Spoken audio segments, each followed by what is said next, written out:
Today we're going to be talking about James Cameron, who wrote a hard-hitting piece in Fortune magazine, and it said, if you want to fight climate change, stop eating meat. So it's pretty direct, pretty hard-hitting, and if you don't know him, he is a famed film director. He's directed like, what, Terminator 2? Terminator 2, The Abyss. That was a big film when it came out. That was more of an 80s film. Avatar. Avatar. That's two of the biggest grossing films ever. Titanic, Avatar. What was your favourite? And Aliens, man.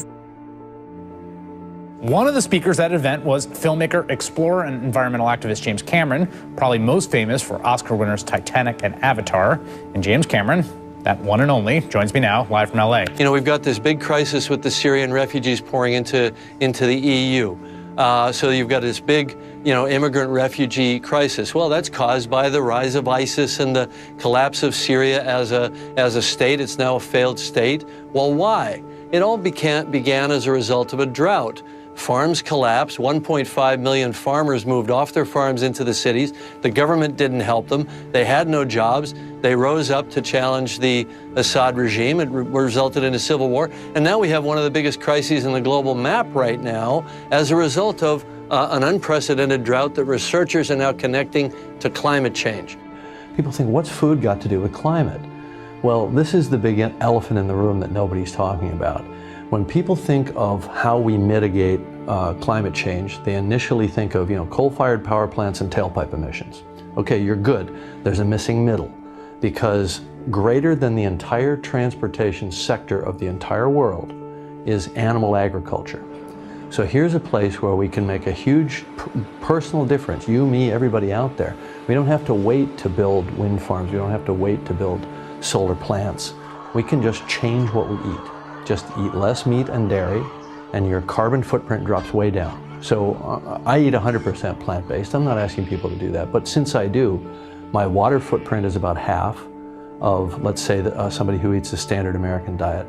My carbon footprint is about a third, and so I feel, not only is it making me healthier, but I feel I'm contributing to a healthier planet, and I've made that decision irrespective of what legislators do. And we can't wait for them. We need to take action ourselves. Most people are not making the connection between the choices they make in terms of the food they eat and what that means for the sustainability of this nation and of the planet. And let me give you an example that most people don't know. When we think of climate change, we think of coal-fired power plants and tailpipe emissions, but the second biggest source of greenhouse gases is animal agriculture. Yeah. So if you cut down on meat and dairy, you're individually doing something right now to help the planet. And then about this linkage, food and climate. I've always been very conscious of our impact on the environment. I'm a child of the 60s, so you had the big oil spill in Santa Barbara that was on the cover of Time magazine in 1969. And even though I was living in Canada at the time, I became very aware. So I've followed this for a long time. The big epiphany for me around the food-climate connection was about 3.5 years ago, because I had known how heavy the footprint of animal agriculture is and how devastating it is. It's the greatest source of biodiversity loss. It's the greatest polluter of water, et cetera, et cetera. You go on down the list. It's horrific. But I thought, well, bummer, because I need to have my animal protein. That's just the way human beings are wired. 3.5 years ago, I found out that not only is that not true, it's actually the opposite. It's actually harmful to your body, and it contributes a lot to the kinds of diseases that we have, and so-called diseases of affluence like heart disease and diabetes and osteoporosis. And plant-based eating has revolutionized our whole household, our whole view of ourselves.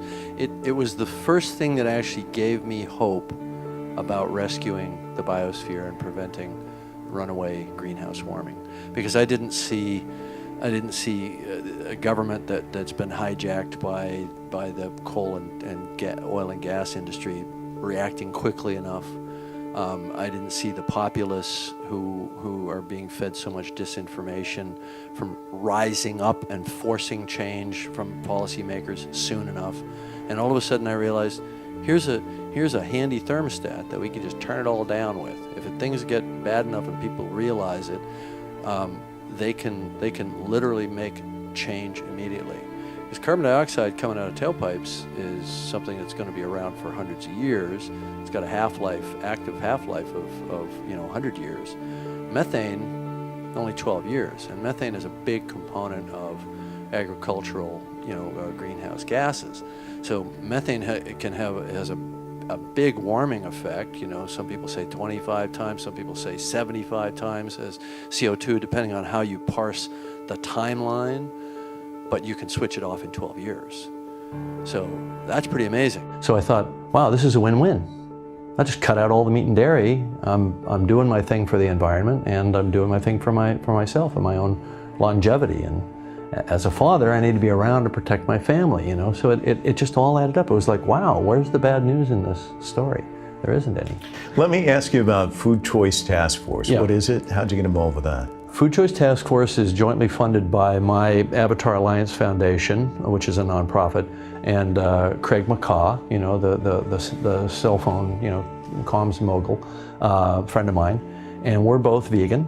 And so we thought, all right, let's figure out a way to get the word out there. So the Food Choice Task Force is a small group of committed people who are hoping to get some media presence out there about these issues, because there isn't much.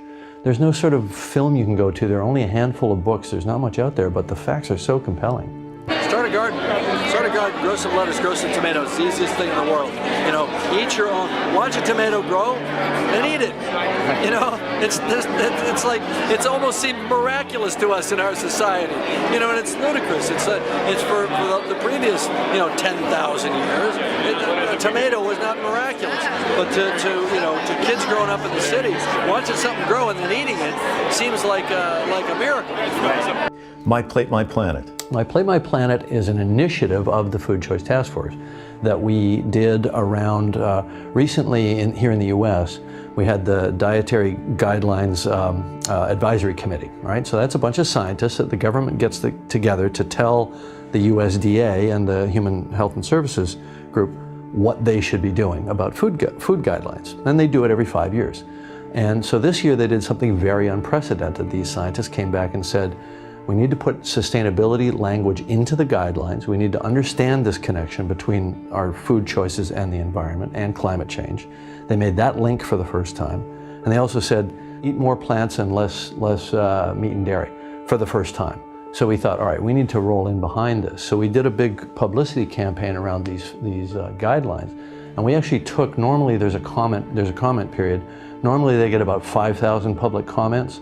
As a result of the My Plate, My Planet campaign, they got something like 35,000 public comments. Jeez. So now they have to actually listen to us. Wow. Us being the grassroots, because the leadership doesn't do anything without the grassroots being there first. We're always talking about what are the action items when we make a documentary.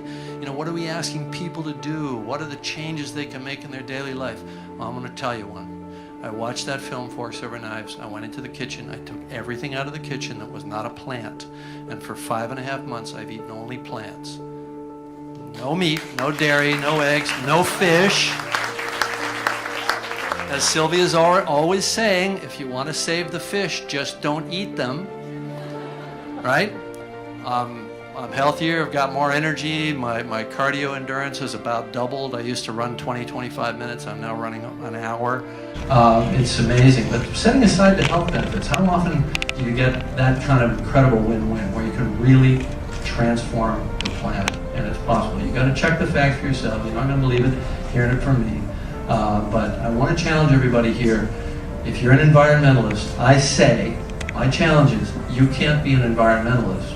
You can't be an ocean steward without truly walking the walk, and you can't walk the walk in the world of the future, the world ahead of us, the world of our children, not eating a plant-based diet. That's my challenge. You can check the facts for yourselves. And anyway, so